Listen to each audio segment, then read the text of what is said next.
Hi hello ನಮಸ್ಕಾರ UK ಬಾಯ್ YouTube ಚಾನಲ್ಗೆ ತಮ್ಮೆಲ್ಲರಿಗೂ ಸ್ವಾಗತ ಸುಸ್ವಾಗತ. ಇವತ್ತಿನ ಕ್ಲಾಸಿನಲ್ಲಿ ನಾವು ಏನು ನೋಡೋಣ ಅಂದರೆ DSC 8 ಸಂಖ್ಯಾಶಾಸ್ತ್ರದಲ್ಲಿ ಅರ್ಥಶಾಸ್ತ್ರ. ಇದು BA 4th semester economic statistic for economic ಆಗಿದ್ದು ವಿಷಯ. ಈ ಸಂಖ್ಯಾಶಾಸ್ತ್ರದಲ್ಲಿ ಅರ್ಥಶಾಸ್ತ್ರದಲ್ಲಿ ನಾವು ಏನು ನೋಡೋಣ ಅಂದರೆ 2 ಅಂಕದ ಪ್ರಶ್ನೆಗಳು ಹಾಗೂ 5 ಅಂಕ 10 ಅಂಕದ ಪ್ರಶ್ನೆಗಳನ್ನು ನಾನು ನಿಮಗೆ ಇಲ್ಲಿ ತಿಳಿಸ್ತೀನಿ. ಸರಿಯಾಗಿ ನೋಡಿಕೊಳ್ಳಿ. ಪಿಕ್ಸ್ ಎನ್ಯುವಲ್ ಎಕ್ಸಾಮ್ಗೆ ಬರುವಂಥ ಕ್ವಶನ್ಗಳಾಗಿರ್ತವೆ. ಇಲ್ಲಿ ನಾನು ನಿಮಗೆ ಇಲ್ಲಿ ಕೊಟ್ಟಿರುವಂಥ ಎಷ್ಟು ಪ್ರಶ್ನೆಗಳನ್ನು ನೀವು ಓದ್ಕೊಂಡ್ರೆ ಸಾಕು, ಪಿಕ್ಸ್ ಎಕ್ಸಾಮ್ನಲ್ಲಿ ಇವನೇ ಕೇಳ್ತಾರೆ. ಹಾಗೆ ವಿಡಿಯೋನ ಕೊನೆ ತನಕ ನೋಡಿ, ಎಲ್ಲೂ ಸ್ಕಿಪ್ ಮಾಡಬೇಡಿ. ಹಾಗೆ ನಿಮ್ಮ ಸ್ನೇಹಿತರಿಗೆ ವಿಡಿಯೋನ ಶೇರ್ ಮಾಡಿ. ಹಾಗೆ ನಮ್ಮ ಚಾನಲ್ನ ಸಬ್ಸ್ಕ್ರೈಬ್ ಮಾಡಿಕೊಳ್ಳಿ. ವೆರಿ ಇಂಪಾರ್ಟೆಂಟ್ ಆದ ಪ್ರಶ್ನೆಗಳನ್ನು ನಾನು ನಿಮಗೆ ಇಲ್ಲಿ ಕೊಟ್ಟಿದ್ದೇನೆ, ಸರಿಯಾಗಿ ನೋಡ್ಕೊಳ್ಳಿ. ಈಗ ಪ್ರಶ್ನೆಗಳು ಯಾವ ರೀತಿ ಇದೆ ಅಂತ ನೋಡೋಣ. ಮೊದಲೇ ಪ್ರಶ್ನೆ, ಸಂಖ್ಯಾಶಾಸ್ತ್ರ ಎಂದರೇನು? ಮೊದಲೇ ಪ್ರಶ್ನೆ. ಹಾಗೆ ಎರಡನೇ ಪ್ರಶ್ನೆ, ವಿವರಣಾತ್ಮಕ ಮತ್ತು ನಿಗಮಾತ್ಮಕ ಅಂಕಿ ಅಂಶಗಳು ಎಂದರೇನು? ಹಾಗೆ ಮೂರನೇ ಪ್ರಶ್ನೆ, ಚಳಕಗಳು ಎಂದರೇನು ಅಥವಾ ಚಲ ಪರಿಣಾಮಗಳು ಎಂದರೇನು ಅಂತಲೂ ಸಹ ಕೇಳ್ತಾರೆ. ವೆರಿ ಇಂಪಾರ್ಟೆಂಟ್ ಆಗಿರುತ್ತೆ. ಪ್ರಶ್ನೆಗಳನ್ನ ನೀವು ಸರಿಯಾಗಿ ನೋಡ್ಕೋಬೇಕಾಗುತ್ತೆ. ಯಾವ ರೀತಿ ಕೊಡ್ತಾರೆ ಅಂತ ಹೇಳೋಕ್ಕಾಗಲ್ಲ. ನಾಲ್ಕನೇ ಪ್ರಶ್ನೆ ನೋಡೋಣ. ಪ್ರಶ್ನೆ 4, ದತ್ತಾಂಶ ಎಂದರೇನು? ಅಂದರೆ ಡಾಟಾ, ಇಂಗ್ಲೀಷ್ನಲ್ಲಿ ಅರ್ಥ ಡಾಟಾ ಎಂದರೇನು? ಹಾಗೆ 5ನೇ ಪ್ರಶ್ನೆ, ಗುಣಾತ್ಮಕ ಅಥವಾ ಪರಿಮಾಣಾತ್ಮಕ ದತ್ತಾಂಶ ಎಂದರೇನು ಅಂತ ಕೇಳ್ತಾರೆ. ಪ್ರಶ್ನೆ ಬದಲಾವಣೆ ಮಾಡಿ ಸಹ ಕೇಳ್ತಾರೆ. ಪ್ರಶ್ನೆಗಳನ್ನು ಸರಿಯಾಗಿ ನೋಡ್ಕೋಬೇಕಾಗುತ್ತೆ. ಹಾಗೆ 6ನೇ ಪ್ರಶ್ನೆ, ದತ್ತಾಂಶಗಳ ನಿರೂಪಣೆ ಪ್ರೆಸೆಂಟೇಷನ್ ಡಾಟಾ ಎಂದರೇನು? ಹಾಗೆ 7ನೇ ಪ್ರಶ್ನೆ, ಪಟ್ಟಿ ಮಾಡುವಿಕೆ ಟೇಬಲೈಸೇಷನ್ ಎಂದರೇನು? ಪಟ್ಟಿ ಮಾಡುವಿಕೆ ಎಂದರೇನು? ಪ್ರಶ್ನೆ ಈ ರೀತಿಯೂ ಸಹ ಕೇಳ್ತಾರೆ. 8ನೇ ಪ್ರಶ್ನೆ, ಶ್ರೇಣೀಕರಣ ಎಂದರೇನು? ಶ್ರೇಣೀಕರಣ ಎಂದರೇನು? ನಾನು ನಿಮಗೆ ಇಲ್ಲಿ ಕೊಟ್ಟಿರುವಂಥ ಪ್ರಶ್ನೆಗಳು ವೆರಿ ಇಂಪಾರ್ಟೆಂಟ್ ಆಗಿರ್ತವೆ. ಇಷ್ಟು ಪ್ರಶ್ನೆಗಳನ್ನು ನೀವು ನೋಡ್ಕೊಂಡ್ರೆ ಸಾಕು. ಹಾಗೆ ಮುಂದಿನ ಪ್ರಶ್ನೆ 8ನೇ ಪ್ರಶ್ನೆ ನೋಡೋಣ. ಶ್ರೇಣೀಕರಣ ಎಂದರೇನು? ಹಾಗೆ 9ನೇ ಪ್ರಶ್ನೆ, ಅಂಕಗಣಿತ ಸರಾಸರಿ ಎಂದರೇನು? Very important. 2 ಅಂಕದ ಪ್ರಶ್ನೆಗಳು ಆಗಿರುತ್ತವೆ. ಹಾಗೆ 10ನೇ ಪ್ರಶ್ನೆ, ಕೇಂದ್ರೀಯ ಪ್ರವೃತ್ತಿ ಎಂದರೇನು? 11ನೇ ಪ್ರಶ್ನೆ, ಮಧ್ಯಾಂಕ ಎಂದರೇನು? ಬಹುಲಕ ಎಂದರೇನು? ಸಹ ಈ ರೀತಿ ಪ್ರಶ್ನೆಯನ್ನು ಕೇಳ್ತಾರೆ. ಹಾಗೆ 13ನೇ ಪ್ರಶ್ನೆ ನೋಡೋಣ. 13ನೇ ಪ್ರಶ್ನೆ 7, 12, 16, 11, 8, 10, 14 ಈ ರೀತಿ ಸಂಖ್ಯೆಗಳನ್ನು ಕೊಟ್ಟು ಇದರ ಮಧ್ಯಾಂಕವನ್ನು ಕಂಡುಹಿಡಿಯಿರಿ ಅಂತ ಕೇಳ್ತಾರೆ. ಹಾಗೆ ಬಹುಲಕ ಅಂತಲೂ ಸಹ ಕೇಳುತ್ತಾರೆ. ಸರಿಯಾಗಿ ನೋಡ್ಕೊಂಡು ಬಹುಲಕ ಮತ್ತು ಮಧ್ಯಾಂಕದ ಸೂತ್ರವನ್ನು ಹಾಕಿ ನೀವು ಪ್ರಶ್ನೆಯನ್ನು ಬಿಡಿಸಬೇಕಾಗುತ್ತೆ.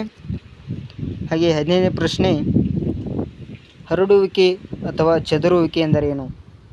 15ನೇ ಪ್ರಶ್ನೆ ನೋಡಿ, ಹರಡುವಿಕೆ ಮತ್ತು ಚದುರುವಿಕೆ ಎಂದರೇನು? 16ನೇ ಪ್ರಶ್ನೆ, ವಿಸ್ತಾರ ಎಂದರೇನು? ರೇಂಜ್ ಅಂದರೆ ವಿಸ್ತಾರ ಎಂದರೇನು? ಹಾಗೆ ಮುಂದಿನ ಪ್ರಶ್ನೆ 17, ಇಲ್ಲಿ ಸಂಖ್ಯೆಗಳನ್ನು ಕೊಟ್ಟು ಇದರ ಮೂಲಕ ವಿಸ್ತಾರವನ್ನು ಕಂಡುಹಿಡಿಯಿರಿ ಅಂತ ಕೇಳ್ತಾರೆ. ಅಂದರೆ ವಿಸ್ತಾರದ ಸೂತ್ರವನ್ನು ಹಾಕಿ ನೀವು ಈ ಪ್ರಶ್ನೆನ ಉತ್ತರವನ್ನು ಕಂಡುಕೊಳ್ಳಬೇಕಾಗುತ್ತೆ. ಹಾಗೆ ಮುಂದಿನ ಪ್ರಶ್ನೆ 18, ಸರಾಸರಿ ವಿಚಲನೆ ಎಂದರೇನು? ಸರಾಸರಿ ವಿಚಲನೆ ಎಂದರೇನು?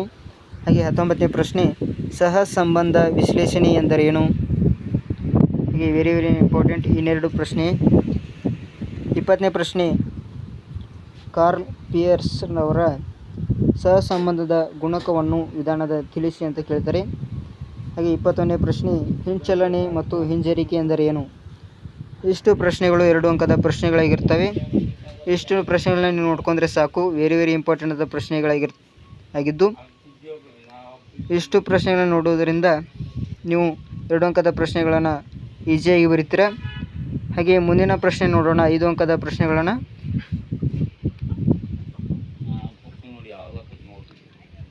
ಈಗ 5 ಮತ್ತು 10 ಅಂಕದ ಪ್ರಶ್ನೆಗಳು ವೆರಿ ಇಂಪಾರ್ಟೆಂಟ್ ಆಗಿರ್ತವೆ. ವಿಡಿಯೋನ ಕೊನೆ ತನಕ ನೋಡಿ, ಎಲ್ಲೂ ಸ್ಕಿಪ್ ಮಾಡಬೇಡಿ.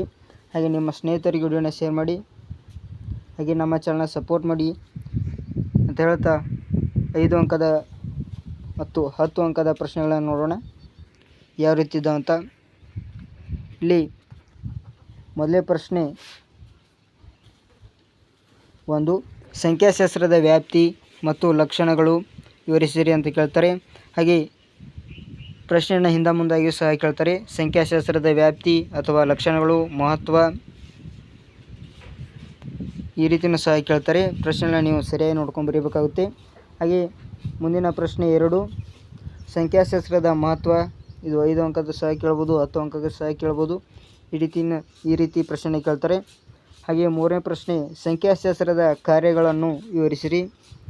ಹಾಗೆ 4ನೇ ಪ್ರಶ್ನೆ, ಸಂಖ್ಯಾಶಾಸ್ತ್ರದ ವಿಧಗಳನ್ನು ಬರೆಯಿರಿ. ಇಲ್ಲಿ ವಿಧಗಳನ್ನು ಯಾವ ರೀತಿ ಅಂತ ಅವು ವಿಧಗಳನ್ನು ಬರೆಯಬೇಕಾಗುತ್ತೆ. ಹಾಗೆ ಉತ್ತರ ಬಗ್ಗೆ ಎಕ್ಸ್ಪ್ಲೇನ್ ನೀವು ಮಾಡಿದರೆ 5ಕ್ಕೆ 5 ಅಂಕ ಅಥವಾ 10 ಅಂಕ ಸಹ ನೀವು ಪ್ರಶ್ನೆಯನ್ನು ಉತ್ತರಗಳನ್ನು ಬರೆದರೆ ಆರಾಮಾಗಿ ಅಂಕಗಳು ಸಿಗ್ತವೆ. ಹಾಗೆ 5ನೇ ಪ್ರಶ್ನೆ, ದತ್ತಾಂಶ ಎಂದರೇನು ಅಥವಾ ಅದರ ವಿಧಗಳನ್ನು ಸಹ ಕೇಳ್ತಾರೆ. ವಿಧಗಳು ಎಂದರೇನು ಅಂತ ದತ್ತಾಂಶ ಎಂದರೇನು, ಅದರ ವಿಧಗಳನ್ನು ವಿವರಿಸಿರಿ ಅಂತ ಕೇಳ್ತಾರೆ. ಹಾಗೆ 6ನೇ ಪ್ರಶ್ನೆ, ಪ್ರಾಥಮಿಕ ದತ್ತಾಂಶ ಸಂಗ್ರಹಣೆಯ ವಿಧಾನಗಳನ್ನು ವಿವರಿಸಿರಿ. ಹಾಗೆ 7ನೇ ಪ್ರಶ್ನೆ ನೋಡೋಣ. 7ನೇ ಪ್ರಶ್ನೆ, ಪಟ್ಟಿಯ ಅಥವಾ ಕೋಷ್ಟಕ ರಚನೆ ಮಾದರಿಯ ವಿಧಾನಗಳನ್ನು ವಿವರಿಸಿರಿ ಅಥವಾ ಭಾಗಗಳನ್ನು ವಿವರಿಸಿರಿ ಅಂತ ಸಹ ಕೇಳ್ತಾರೆ. ಈ ರೀತಿ ಪ್ರಶ್ನೆಗಳನ್ನು ಕೇಳ್ತಾರೆ, ನೀವು ಸರಿಯಾಗಿ ನೋಡ್ಕೋಬೇಕಾಗುತ್ತೆ. ಹಾಗೆ 8ನೇ ಪ್ರಶ್ನೆ, ದತ್ತಾಂಶಗಳ ಚಿತ್ರಾತ್ಮಕ ರೇಖಾತ್ಮಕ ಚಿತ್ರದ ನಿರೂಪಣೆ ಅಥವಾ ರೇಖಾಚಿತ್ರದ ವಿಧಗಳು ಸಹ ಅಂತ ಕೇಳ್ತಾರೆ. ಈ ರೀತಿ ಪ್ರಶ್ನೆ ಕೇಳ್ತಾರೆ, ಸರಿಯಾಗಿ ನೀವು ಬರೀಬೇಕಾಗುತ್ತೆ. ಹಾಗೆ ಮುಂದಿನ ಪ್ರಶ್ನೆ ನೋಡೋಣ. ವೆರಿ ಇಂಪಾರ್ಟೆಂಟ್ ಪ್ರಶ್ನೆಗಳು ಇವಾಗಿರ್ತವೆ. 9ನೇ ಪ್ರಶ್ನೆ ನೋಡೋಣ. ಇಲ್ಲಿ ಪ್ರಶ್ನೆಗಳನ್ನು ಅಂಕಗಳು ಆವೃತ್ತಿಗಳಂತ ಸಹ ಕೊಟ್ಟಿರ್ತಾರೆ. ಇಲ್ಲಿ ಅಂಕಗಳಲ್ಲಿ 10, 20, 30, 60 ತನಕ ಕೊಟ್ಟಿರ್ತಾರೆ. ಹಾಗೆ ಆವೃತ್ತಿಯಲ್ಲಿ 5, 10 ಬೆಳೆಗಳಂತ ಕೊಟ್ಟಿರ್ತಾರೆ. ಇಲ್ಲಿ ಈ ಕೋಷ್ಟಕವನ್ನು ಕೊಟ್ಟು ಇಲ್ಲಿ ಒಂದು ಹೇಳಿಕೆಯನ್ನು ಸಹ ಕೊಟ್ಟಿರ್ತಾರೆ. ಅವು ಏನೆಂದರೆ, ಅಂಕಗಣಿತದ ಸಹಾಯದಿಂದ ಸರಾಸರಿಯನ್ನು ಕಂಡುಹಿಡಿಯಿರಿ ಅಂತ ಕೇಳ್ತಾರೆ. ಸರಾಸರಿಯನ್ನು ನೀವು ಕಂಡುಹಿಡಿಯಬೇಕಾಗುತ್ತೆ. ಸರಾಸರಿಯ ಸೂತ್ರವನ್ನು ಹಾಕಿ ಅಥವಾ ಬಹುಲಕ, ಮಧ್ಯಾಂಕ ಈ ರೀತಿ ಸಹ ಕೇಳ್ತಾರೆ. ಇಲ್ಲಿ ಕೊಟ್ಟಿರುವ ಕೋಷ್ಟಕಗಳು ವೆರಿ ಇಂಪಾರ್ಟೆಂಟ್ ಆಗಿರುತ್ತವೆ. 10ನೇ ಪ್ರಶ್ನೆಯಲ್ಲಿ ಸೇಮ್ ಸರಾಸರಿ ಕಂಡುಹಿಡಿಯಿರಿ ಅಂತ ಸಹ ಕೇಳಿದ್ದಾರೆ. ಹಾಗೆ 11ನೇ ಪ್ರಶ್ನೆಯಲ್ಲಿ ಮಧ್ಯಾಂಕವನ್ನು ಕಂಡುಹಿಡಿಯಿರಿ ಅಂತ ಕೊಟ್ಟಿದ್ದಾರೆ. ವೆರಿ ಇಂಪಾರ್ಟೆಂಟ್ ಆಗಿರುತ್ತೆ ಈ ಕ್ವಶನ್ಗಳು. ಹಾಗೆ 12ನೇ ಪ್ರಶ್ನೆ ಸಹ ಕೇಳಿದರೆ ಬಹುಲಕವನ್ನು ಕಂಡುಹಿಡಿಯಿರಿ ಅಂತ. Very important. ಹಾಗೆ ಮುಂದಿನ ಪ್ರಶ್ನೆ ವೆರಿ ಇಂಪಾರ್ಟೆಂಟ್ ಅಂತ ಪ್ರಶ್ನೆ ಆಗಿದ್ದು 13ನೇ ಪ್ರಶ್ನೆ, ಸಹಸಂಬಂಧ ಎಂದರೇನು, ಅದರ ವಿಧಗಳನ್ನು ವಿವರಿಸಿರಿ ಅಂತ ಕೇಳಿದ್ದಾರೆ. ಸಹಸಂಬಂಧ ಬಗ್ಗೆ ನೀವು ಬರೆದು ಅದರ ವಿಧಗಳನ್ನು ಬರೀಬೇಕಾಗುತ್ತೆ. ಹಾಗೆ ಅದಕ್ಕೆ ವಿಧಗಳನ್ನು ಬರೆದು ಒಂದೊಂದು ಪಾಯಿಂಟಿಗೆ ನೀವು ವಿವರಣೆ ಕೊಟ್ಟರೆ 10 ಅಂಕಗಳನ್ನು ಸಿಗುತ್ತವೆ. ಹಾಗೆ 14ನೇ ಪ್ರಶ್ನೆ ಇಲ್ಲಿ ವೆರಿ ಇಂಪಾರ್ಟೆಂಟ್ 14ನೇ ಪ್ರಶ್ನೆ ಆಗಿದ್ದು, ಈ ರೀತಿ ಒಂದು ಕೋಷ್ಟಕವನ್ನು ಕೊಟ್ಟಿರುತ್ತಾರೆ X ಮತ್ತು Y ಅಂತ. ಆ ಕೋಷ್ಟಕದಲ್ಲಿ ಸಂಖ್ಯೆಯನ್ನು ನಮೂದನೆ ಮಾಡಿರುತ್ತಾರೆ. ಹಾಗೆ ಒಂದು ಹೇಳಿಕೆಯನ್ನು ಸಹ ಕೊಟ್ಟಿದ್ದಾರೆ, ಸರಿಯಾಗಿ ನೋಡ್ಕೋಬೇಕು. ಪ್ರಶ್ನೆ ಯಾವ ರೀತಿ ಇದೆ ಅಂದರೆ, ಕಾರ್ಲ್ ಸ್ಪಿಯರ್ ಅವರ ಸಹಸಂಬಂಧದ ಗುಣಕವನ್ನು ಕಂಡುಹಿಡಿಯಿರಿ ಅಂತ ಕೇಳಿದ್ದಾರೆ. ಈ ರೀತಿ ಪ್ರಶ್ನೆ ಆಗಿರುತ್ತವೆ, ನೀವು ಸರಿಯಾಗಿ ನೋಡ್ಕೋಬೇಕು. ಹಾಗೆ 11ನೇ ಪ್ರಶ್ನೆ, ಹಿಂಜರಿಕೆ ಹಿಂಚಲನೆಯ ಮಹತ್ವವನ್ನು ಕಂಡುಹಿಡಿಯಿರಿ. ಹಾಗೆ ಮುಂದಿನ ಪ್ರಶ್ನೆ, ಮಧ್ಯಾಂಕವನ್ನು ಕಂಡುಹಿಡಿಯಿರಿ ಅಂತ ಸಹ ಕೇಳಿದ್ದಾರೆ. ಇಲ್ಲಿ X, F ಆವೃತ್ತಿಗಳನ್ನು ಕೊಟ್ಟಿದ್ದಾರೆ. ಸರಿಯಾಗಿ ಕೋಷ್ಟಕದಲ್ಲಿ ಯಾವ ಸಂಖ್ಯೆ ಇದೆ ಅಂತ ಸರಿಯಾಗಿ ನೋಡಿಕೊಂಡು ನೀವು ಲೆಕ್ಕವನ್ನು ಬರೀಬೇಕಾಗುತ್ತೆ. ವೆರಿ ಇಂಪಾರ್ಟೆಂಟ್ ಪ್ರಶ್ನೆಗಳು ಇರ್ತವೆ. ಹಾಗೆ ಇನ್ನಷ್ಟು ಪ್ರಶ್ನೆಗಳನ್ನು ನೋಡೋಣ. ಇನ್ನಷ್ಟು ಪ್ರಶ್ನೆಗಳ ಯಾವ ರೀತಿ ಅಂತ ಕೊಟ್ಟಿದ್ದಾರೆ ನೋಡಿ. ಇಲ್ಲಿ 17ನೇ ಪ್ರಶ್ನೆ, ಈ ಕೆಳಗಿನ ದತ್ತಾಂಶಕ್ಕೆ ಸಹಸಂಬಂಧದ ಗುಣಕ ಮತ್ತು ಅಥವಾ ಅಂತಲೂ ಕೊಡ್ತಾರೆ. ಹಿಂಚಲನೆಯ ಗುಣಕವನ್ನು ಕಂಡುಹಿಡಿಯಿರಿ ಅಂತ ಕೇಳ್ತಾರೆ. ಈ ರೀತಿ ಪ್ರಶ್ನೆಯನ್ನು ಕೊಟ್ಟು ಹಾಗೆ ಒಂದು ಕೋಷ್ಟಕವನ್ನು ಈ ರೀತಿ ಕೊಡ್ತಾರೆ, ನೀವು ಸರಿಯಾಗಿ ನೋಡ್ಕೊರಿ. ಬೆಲೆ X ಆಗಿರುತ್ತೆ, ಬೇಡಿಕೆ Y ಆಗಿರುತ್ತೆ. ಇಲ್ಲಿ ಸಹಸಂಬಂಧ, ಹಿಂಚಲನೆ ಹಾಗೆ ಗುಣಕದ ಸೂತ್ರಗಳನ್ನು ಹಾಕಿ ನೀವು ಉತ್ತರವನ್ನು ಕಂಡುಹಿಡಿಯಬೇಕಾಗುತ್ತೆ. Very important. 5 ಅಂಕ ಅಥವಾ 15 ಅಂಕದ ಪ್ರಶ್ನೆಗಳಾಗಿರ್ತವೆ. Very important. ಇಲ್ಲಿ ಅವರು ಒಂದು ಪ್ರಶ್ನೆಯನ್ನು ಕೊಟ್ಟಿದ್ದಾರೆ ನೋಡಿ. ಇಲ್ಲಿ x 13 ಇದ್ದಾಗ y ನ ಮೌಲ್ಯವನ್ನು ಕಂಡುಹಿಡಿಯಿರಿ ಅಂತ ಕೊಟ್ಟಿದ್ದಾರೆ. ಅಂದರೆ ಇಲ್ಲಿ x ನ ಮೌಲ್ಯವನ್ನು ಅವರೇ ಕೊಟ್ಟಿದ್ದಾರೆ. ಸೂತ್ರವನ್ನು ಹಚ್ಚಿಕೊಂಡು ನೀವು y ಅನ್ನು ಕಂಡುಹಿಡಿಯಬೇಕಾಗುತ್ತೆ. ಇದು ಪ್ರಶ್ನೆ ಆಗಿರುತ್ತೆ. ಹಾಗೆ 18ನೇ ಪ್ರಶ್ನೆ ನೋಡೋಣ.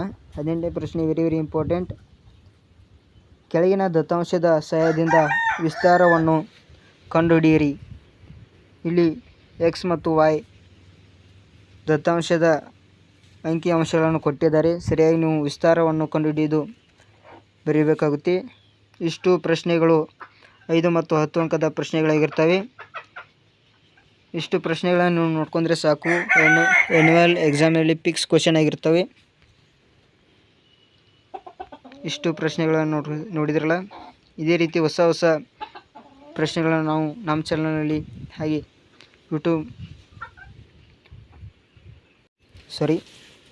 ಇದೇ ರೀತಿ ಹೊಸ ವಿಡಿಯೋಗಳನ್ನು ನಮ್ಮ ಚಾನಲ್ನಲ್ಲಿ ಹಾಕ್ತಾ ಇರ್ತೀವಿ. ಹಾಗೆ ನಮ್ಮ ಚಾನಲ್ನ ಸಬ್ಸ್ಕ್ರೈಬ್ ಮಾಡ್ಕೊಳ್ಳಿ.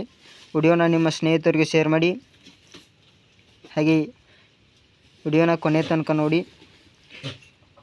ಮುಂದಿನ ವಿಡಿಯೋದಲ್ಲಿ ಸಿಗೋಣ. Thank you.